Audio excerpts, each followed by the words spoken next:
ನಮಸ್ಕಾರ. ಇವತ್ತು ನೋಡಿ 92.5 ಅಲ್ಲಿ ಸಿಲ್ವರ್ ಅಲ್ಲಿ ಹಾರಗಳು ತೋರ್ಸೋಣ ಅಂತ ಮಾಡಿದೀವಿ. ನೋಡಿ ಎಲ್ಲ ಲಕ್ಷ್ಮಿ ನಮ್ದು ಗೋಲ್ಡ್ ಅಲ್ಲಿ ತುಂಬಾ ಸೆಲ್ಲಿಂಗ್ ಇದೆ ಅಂತ ಅದರಲ್ಲಿ ಇದಕ್ಕೆ ಸಿಲ್ವರ್ ಅಲ್ಲೂ ಮಾಡ್ಸಿದೀವಿ. ನೋಡಿ ಎಲ್ಲ ಗ್ರೀನ್ ಎಂಬ್ರಾಯ್ಡ್ ಇದೆ, ರೂಬಿ ಬೀಡ್ಸ್ ಇದೆ, ಪರ್ಲ್ ಇದೆ. ಇದು ನೋಡಿ ಎಂಬ್ರಾಯ್ಡ್ ಹಾಕ್ಸಿದೀವಿ. ಈ ಲಕ್ಷ್ಮಿ ಇದೆ. ಇದ್ರಲ್ಲಿ ನೋಡಿ ಅದರಲ್ಲಿ ಇನ್ನೊಂದ್ ತರ ಚೆನ್ನಾಗಿದೆ. ಇದೊಂದಿದೆ ನೋಡಿ. ಇದು ಎಂಬ್ರಾಯ್ಡ್ ಹಾಕ್ಸಿದೀವಿ ಕೆಳಗಡೆ. ಇದು ಲಕ್ಷ್ಮಿ ಕಾಸಲ್ಲೇ ತುಂಬಾ ನಮ್ ಫಾಸ್ಟ್ ಮೂವಿಂಗ್ ನೋಡಿ ಲಕ್ಷ್ಮಿಗಳಲ್ಲೇ ತೋರಿಸ್ತಾ ಇದೀವಿ ನೋಡಿ ಇವತ್ತು. ಇದು ನೋಡಿ ಇದು ಡಿಫ್ರೆಂಟ್ ಆಗಿದೆ. ಇದು ಎಲೆಕ್ಟ್ರೋಫೋಮ್ ಮಧ್ಯದಲ್ಲಿ ಪೀಸ್ ಹಾಕ್ಸಿದೀವಿ. ಇದೆಲ್ಲ ಲಕ್ಷ್ಮಿ ಪೀಸಸ್ ಇದೆ, ಎಂಬ್ರಾಯ್ಡ್ ಇದೆ, ರೂಬಿ ಇದೆ. ಆ ತರದಲ್ಲಿ ನೋಡಿ ಇದೊಂದು ಡಿಫ್ರೆಂಟ್ ಆಗಿದೆ. ಪೀಕಾಕ್ ಬೇಕಂದ್ರೆ ನಿಮ್ಗೆ ಇದು ನೋಡಿ ಪೀಕಾಕ್ ಗಂಡು ಬೆಣ್ಣದ ಹಾಕ್ಸಿದೀವಿ. ಇದೆಲ್ಲ ರೂಬಿ ಹಾಕ್ಸಿದೀವಿ, ಫ್ಲವರ್ಸ್ ಹಾಕ್ಸಿದೀವಿ. ನೋಡ್ಬೋದು ತುಂಬಾನೇ ಇದೆ. ಇದು ನೋಡಿ ಸ್ವಲ್ಪ ಇದು ನೋಡಿ ಸ್ವಲ್ಪ ಡಿಫ್ರೆಂಟ್ ಆಗಿದೆ ನೋಡಿ. ಬೇಕಂದ್ರೆ ಕಸ್ಟಮರ್ಗೆ ಫುಲ್ ಡಿಫ್ರೆಂಟ್ ಶಿವ ಪಾರ್ವತಿ ಇದೆ ನೋಡ್ಬೋದು ನೀವು ಒಂದ್ಸತಿ. ಡಿಫ್ರೆಂಟ್ ಆಗಿದೆ. ಶಿವ ಪಾರ್ವತಿ ಕೂರ್ಸಿದೆ ನೋಡಿ. ತುಂಬಾನೇ ಎಕ್ಸ್ಕ್ಲೂಸಿವ್ ಪೀಸ್ಗಳಿದೆ ಇದೆ.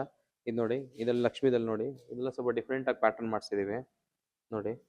ಈ ತರ ಒಳ್ಳೆ ಒಳ್ಳೆ ವಿಡಿಯೋ ನೋಡಕ್ಕೆ ನಮ್ಮ ಪೇಜ್ ನ ಫಾಲೋ ಮಾಡ್ತಾ ಇರಿ. ನಮ್ಮ ಯೂಟ್ಯೂಬ್ ಚಾನಲ್ ಇದೆ, ಅದನ್ನ ಸಬ್ಸ್ಕ್ರೈಬ್ ಮಾಡಿ. ನಮ್ಮ ಅಂಗಡಿ ಲೊಕೇಟ್ ಆಗಿರೋದು ಹೆಸರುಘಟ್ಟ ಮೇನ್ ರೋಡ್ ನಿಯರ್ ಮಂಜುನಾಥನ ಲೆತ್ರ ಪಕ್ಕನೆ. ಒಳ್ಳೆ ಒಳ್ಳೆ ವಿಡಿಯೋ. Thank you.